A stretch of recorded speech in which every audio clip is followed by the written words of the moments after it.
que l'Imoud Torah, c'est le métier le plus difficile. La mitzvah la plus compliquée sur laquelle le Yetzer va mettre tout ce qu'il peut pour s'opposer. Si je disais maintenant, on va une excursion, on va faire un foot, tout le monde a de la force. On va faire un tour sur j'ai mal à la tête, je suis fatigué, j'ai mal au ventre. Pourquoi? Parce que le Yetzer, il met tous ses efforts sur le l'Imoud Torah. Nous, on sait, ça il me dit, il y a un malach qui s'est battu avec Yaakov. Il a voulu décrocher. Yaakov a nous rappeler une histoire, ils se sont battus toute la nuit. Là, il y avait Ishimo Adalot Ashachar. Il demande pourquoi il n'est pas venu chez Abraham ou chez Yitzhak. Pourquoi il a attendu Yaakov pour se battre? C'est Abraham qui a construit le judaïsme. C'est Yitzhak qui a construit le monde de la Tfila et de l'Avoda. Pourquoi il a dû attendre jusqu'à Yaakov? Et Rabbi Saïm m'explique le Satan, qui s'est battu avec Yaakov, il est prêt d'accepter qu'un homme il fasse la tfila, assis-toi avec des teilim toute la journée, va au kotel, va prier, il fera tout pour t'empêcher d'étudier. Parce qu'il sait, Barati et Tzara, Barati l'Otora Tabit. Si on a étudié, il n'y a plus d'Etzara. Alors donc il va se battre contre celui qui veut se battre contre lui.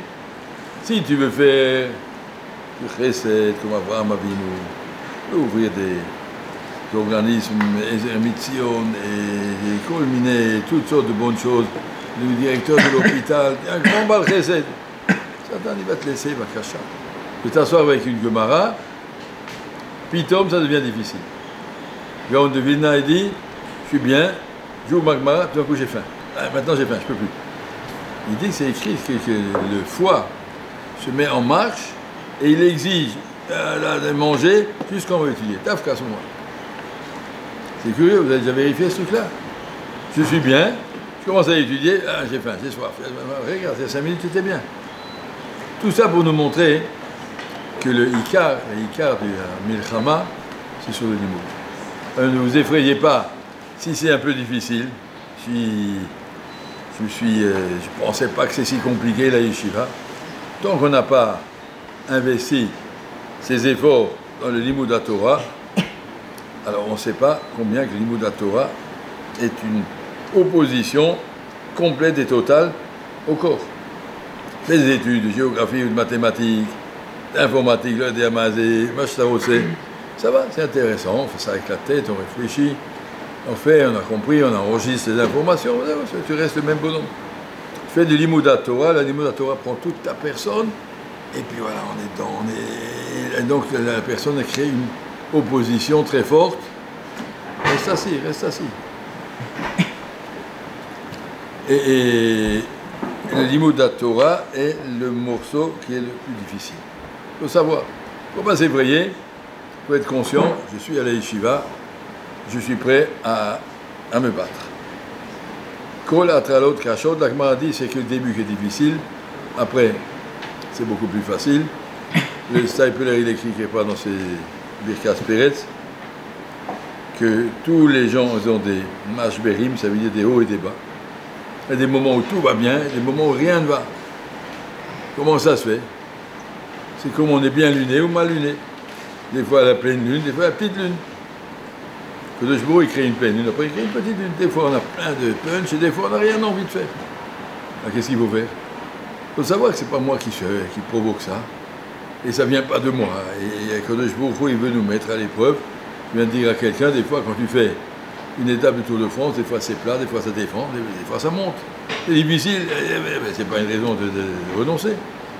C'est pas toi qui as créé le circuit. Kadosh Baruch Hu, il crée les problèmes, il crée les situations, il crée les difficultés, et il te dit maintenant mesure-toi, je veux voir ce que tu es capable de faire. Puisque la Limoud Torah, c'est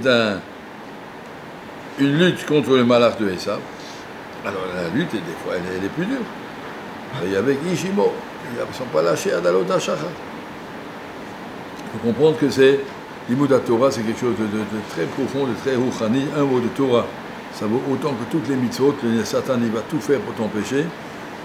Et nous, on doit tout faire pour y arriver. Et ça demande beaucoup plus d'efforts. Ça demande beaucoup plus d'opposition et de... Tout d'un coup, il y a des choses à faire. Tout d'un coup, quand tu étudies, dès que tu as fini d'étudier, ça y est, c'est bon, non, ça va, c'est vacances. Pendant le limoud, il y a des urgences de tous les côtés. Conclusion, Vous avez choisi un métier difficile, un an de Torah, c'est un métier difficile. C'est pas un an de vacances, c'est que vous voulez faire un an de kibbutz ou un an à l'armée israélienne, ou un an d'archéologie pour les israéliennes, Vakasha, c'est sympa, c'est facile, c'est agréable. La yeshiva, c'est un an de travail, avec à la fin, Baruch Hashem, la capitale, que personne ne peut plus vous prendre, vous sortirez d'ici millionnaire, milliardaire, mais en tout cas, il faut travailler pour ça. Ne vous effrayez pas si c'est un petit peu difficile. Le rythme, maintenant, il est déjà dans le rythme de Rosh Hashanah Kippour, c'est-à-dire avec des slichot tous les jours, avec une ambiance Rosh Hashanah Kippour, avec, on va avoir des ta'anit et des tfilot, et des... Bon, ça va, c'est parti, Rosh Hashanah Kippour, on est là.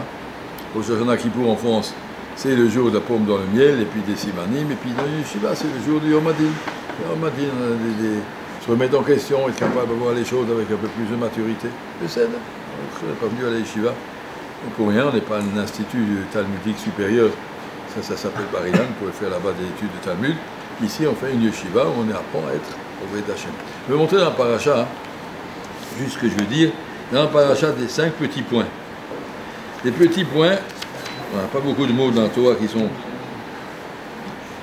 8 petits points. 11 petits points, pardon, 11. Hanissarot Hashem Elokeinu. Un pasouk à la fin de ce qu'on a lu ce matin. Hanissarot. Les secrets des autres, Hashem le connaît. On va me demander pourquoi tu n'as rien fait, ce bonhomme-là, il fume en cachette Shabbat. Mais je ne savais pas. Hanissarot Hashem Elokeinu. Hashem savait. Vaniglot, mais s'ils sont des avérotes connus.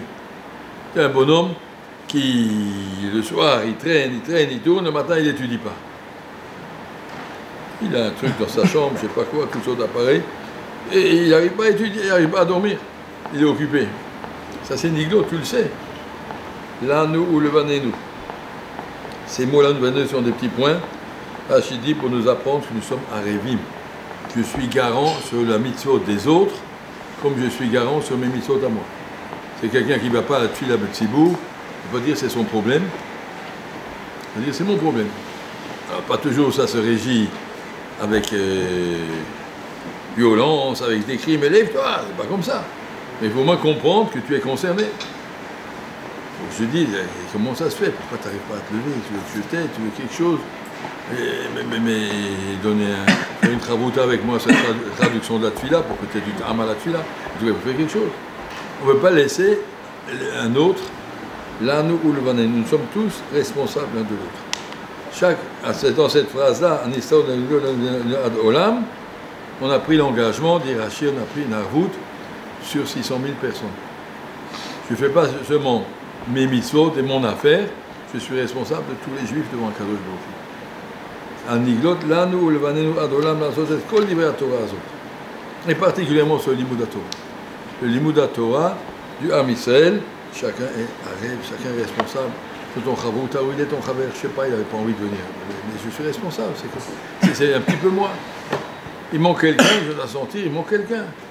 J'ai vu dans le Midrash Shabbat, Rabbi Yehuda Hanassi, il y avait un bachou qui n'était pas au shiur, il a dit je ne commence pas le shiur, je ne peux pas. Tout le monde doit être là. Torah, c'est l'affaire de tout le monde. Matin de Torah, il y avait un juif qui n'était pas venu au matin de Torah, que je pourrais dire, match remis, il n'y a pas de matin de Torah, on ne peut pas. Tout le monde doit être là. Là, nous, le bané, nous, on est tous concernés, tous ensemble. Là, nous, il y a des points, comme point, ça veut dire c'est souligné dans cette Torah, nous sommes responsables l'un de l'autre. Kol Israël Arevim Zelazé, ça sert pour faire une bracha, pour être moti quelqu'un d'autre, c'est vrai, ça sert aussi, et Beikar, pour sentir qu'on est tous responsables, ensemble, encore une fois, pas par la violence ou les cris, mais par je suis responsable, je dois l'aider, Quand un Bachour Hashem Yirachem, il fume, on ne peut pas laisser comme ça quelqu'un fumer, il est en train de se suicider sa vie, se jette des kilos de goudron dans les poumons, il ne faut pas le laisser. Il faut lui dire, mon garçon, mais où tu vas? Pourquoi tu fais ça? Tu as de l'argent à jeter. Alors, pas du jour au lendemain, on ne peut pas arrêter du jour au lendemain, alors, progressivement. Chaque jour, tu en enlèves une. Jusqu'à ce qu'il en reste plus. Après, tu distribues. En tout cas, il faut savoir qu'on est responsable mutuellement, pas se laisser dire, moi, c'est pas mon affaire, qui se débrouille. On a l'affaire, tout me concerne, ça fait partie de la définition du Am Israël. On est tous ensemble et qu'on est tous responsables et qu'on est tous concernés par les problèmes des autres. C'est juste pour terminer par une histoire. Une fois, il y avait, ça on raconte, je ne sais pas si c'est vrai, il y avait un ministre qui a dit au Rabbi Havetz, Rabbi Yaakov Emkin, je crois, pas sûr. Pourquoi on dit que les Juifs sont mieux que les autres? Ils sont tous pareils. Elle dit, on va faire un examen. Vous avez préparé un beau festin, un grand bar, mais avec des fourchettes de 2 mètres. On peut manger seulement avec des fourchettes. Eh bien, ils sont tous venus, ils ont essayé. On ne peut pas manger avec des fourchettes de 2 mètres, c'est impossible. Donc, bah, ça n'arrive pas. Après, ils ont fait pour les Juifs. Puis en 5 minutes, ils avaient tout fini. Comment ils ont fait? Chacun a piqué la fourchette, a ouvert dans la bouche de l'autre, chacun donne de l'autre. Il donne à moi, moi je donne à lui. Et le moment où on arrive à voir qu'on a quelqu'un d'autre en face de nous, on lui donne. Mais si quelqu'un, quand il voit une assiette, il voit que lui-même, les autres n'existent pas, alors il arrive à savoir qu'on est responsables tous ensemble. On doit l'assiette concerne d'autres autant que moi, et se sentir qu'on est tous ensemble, les Hachem, et que la réussite dans le Limoud, c'est la réussite de toute la collectivité, tous ensemble. Merci.